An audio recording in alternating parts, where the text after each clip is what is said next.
चलिए दोस्तों नमस्कार। आज के इस हेल्थ अवेयरनेस प्रोग्राम में मैं आप सभी का स्वागत एवं अभिनंदन करता हूं। दोस्तों जिस संस्था में हम वर्क करते हैं उस संस्था का नाम है SLPS पेनलेस प्राइवेट लिमिटेड। ये हमारी संस्था की MD है डायरेक्टर रचयिता मिस्टर संजीव कुमार सर, जिन्होंने पुलवामा अटैक में 11 लाख का डोनेशन दिया था और दिल्ली के सांसद मनोज तिवारी जी को कोरोना काल के समय में सर 25 लाख का डोनेशन दिया था। बात कर लेते हैं इनकी बैकग्राउंड के बारे में। तो इन्होंने इंडियन आर्मी से 16 साल जॉब की। जॉब करने के बाद सर पेवर आयुर्वेद के प्रति अपना कलेजे दिखाया। इनका उद्देश्य केवल एक ही है, जिससे बीमारी और बेरोजगारी को जड़ से खत्म करना। सर जैसे कि आप सभी जानते हैं, हमारी बॉडी को चलाने के लिए, हमारे शरीर को चलाने के लिए 7 तत्वों की आवश्यकता पड़ती है, जैसे कि पानी, carbohydrate, fat, protein, vitamin, minerals, fibre. अगर हमारे शरीर में इन तत्वों की कमी आ जाती है या कुछ भी डिसबैलेंस हो जाता है तो हमें तरह तरह की बीमारियां उत्पन्न होने लगती हैं, तरह तरह की बीमारियां घेरने लगती हैं, जैसे कि diabetes, diverse system disorder, nervous system disorder, heart disease, cancer disease etcetera. हमारा जो WHO ने कुछ अलार्म रखे हैं, जैसे कि इंडिया को डायबिटीज की राजधानी कहा जाता है। भारत में 60 से 70% लोग डायबिटीज जैसी बीमारी से मर रहे हैं। 80 से 90% लोग हार्ट डिसीज, कैंसर डिसीज जैसी बीमारियों से मर रहे हैं। बात कर लेते हैं दोस्तों हम लिविंग लॉन्ग की। तो जो पहले के समय में हमारे दादा परदादा लोग होते थे, बुजुर्ग लोग, उनकी उम्र 90 से 100-110 साल तक क्यों जी लिया करती थी? क्योंकि वो घरों में जन्म लिया करते थे, खेतों में मजदूरी करने जाते थे, सुबह सुबह उठकर योग करते थे। कोई भी समस्या होती थी तो वो आयुर्वेद को अपनाते थे और ठीक हो जाते थे। बात कर लेते हैं हम टुडे लिविंग शॉर्ट की। तो आज के समय में जो हमारी एज है वो छोटी क्यों होती जा रही है? क्योंकि हम आज के समय में पिज्जा, बर्गर, नूडल, अंग्रेजी दवाइयाँ इत्यादि का सर सेवन कर रहे हैं, इसलिए हमारी जो एज है वो छोटी होती जा रही है। बात कर लेते हैं पहले के समय की बीमारियों के बारे में। तो पहले के समय में बीमारियां चूहा, मक्खियों जैसे जीवों से फैलती थीं, जिन्हें महामारियों के नाम से जाना जाता था, जिनसे गांव के गांव नष्ट हो जाते थे, जैसे कि मलेरिया, डिप्टेरिया, चेचक, प्लेग, चिकनपॉक्स, हैजा, काली खांसी इत्यादि। सल्यूटक, सांसकोक, आज इन बीमारियों से व्यक्तियों की मौत नहीं हो रही है। सांस ने आज इन बीमारियों पर काबू पा लिया है।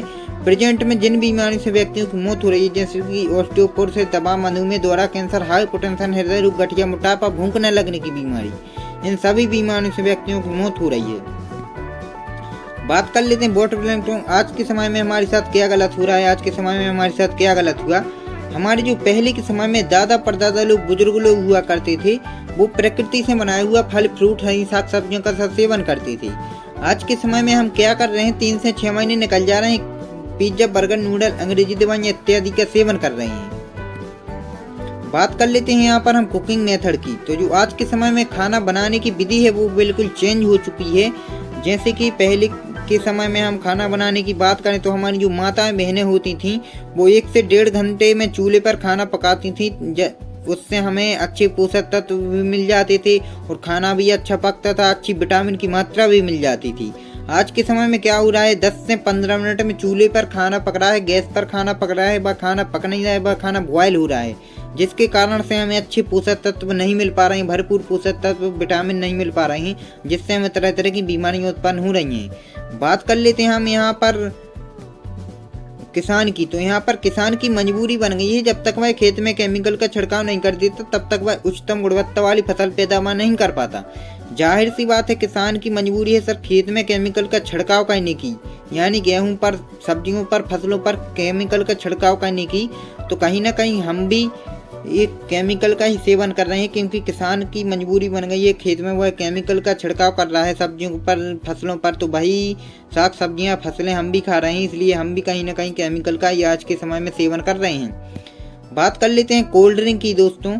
तो कोल्ड ड्रिंक यह हर घर की एक वेलकम ड्रिंक बन चुकी है आजकल दोस्तों। यह हर घर में आने लगी है और व्यक्ति के लिए मालूम नहीं रहता इसमें 10 से 16 चम्मच चीनी यानी शुगर की मात्रा पाई जाती है, जिसे पीने से व्यक्ति को तरह तरह की डिसीज होने लगती हैं, जैसे कि दांतों में कैविटीज, दांतों का सड़ना, डायबिटीज, चर्बी की समस्या और हार्ट की प्रॉब्लम, अन्य सभी प्रकार की बीमारियां हमें इस कोल्ड ड्रिंक से उत्पन्न होने लगी हैं।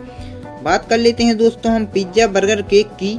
तो इसमें लक्ष्मण रेखा का मिश्रण पाया जाता है, केमिकल का मिश्रण पाया जाता है, दोस्तों जो हमारे पहले के समय में पार्टी बर्थडे पार्टी होती थी, किसी का जन्मदिन आता था, तो हमारे जो पहले के समय में दादा परदादा लोग बुजुर्ग लोग हुआ करते थे वो घर पर केक बनाते थे। आज के समय में क्या हो रहा है, 3 से 6 महीने स्टोर में रखाया हुआ केक हम लेकर आ रहे हैं और घर पर पार्टी मना रहे हैं उससे, तो उसमें कहीं ना कहीं केमिकल का मिश्रण पाया जाता है, लक्ष्मण रेखा का मिश्रण देता है। तो इससे हमें तरह तरह की डिसीज हो रही हैं, बीमारियां उत्पन्न हो रही हैं। जैसे कि आप एक छोटा सा प्रैक्टिकल करके देख सकते हैं। आप एक जगह पर गुड़ गिरा देना, केक गिरा देना, फिर चाय गिरा देना। जो चींटियां हमारे घरों में रहती हैं फिर आप उनको देख सकते हैं, सबसे पहले चींटी गुड़ और चाय के पास जाएगी, वह केक के पास जाएगी तो वह मर जाएगी, क्योंकि जो चींटी की सूंघने की क्षमता रहती है वो अपन से भी ज़्यादा तेज और पावरफुल रहती है। इसलिए चींटी केक के पास नहीं जाती, उसे पता चल जाता है कि इसमें लक्ष्मण रेखा यानी केमिकल का मिश्रण पाया जाता है। बात कर लेते हैं विश्व में आज तक ऐसी कौन सी गाय है जो सर कलरफुल दूध देते हो। विश्व में ऐसी कोई भी गाय नहीं है जो कलरफुल दूध देती है। आज के समय में क्या हो रहा है, व्यक्ति चंद पैसों की लालच में, मात्र चंद पैसों की लालच में आइसक्रीम एवं दूध को कलरफुल बनाकर बेच रहा है, केवल चंद पैसों की लालच में आके। जब तक पृथ्वी है, जब तक हमारा संसार जीवन है हमारा, तब तक इन सभी प्रदूषणों में कभी नहीं बचा जा सकता। जैसे कि एयर पोल्यूशन, वाटर पोल्यूशन हो गया, रेडिएशन हो गया, इन सभी प्रदूषणों में तरह तरह की डिसीज हो रही हैं, फैल रहा है।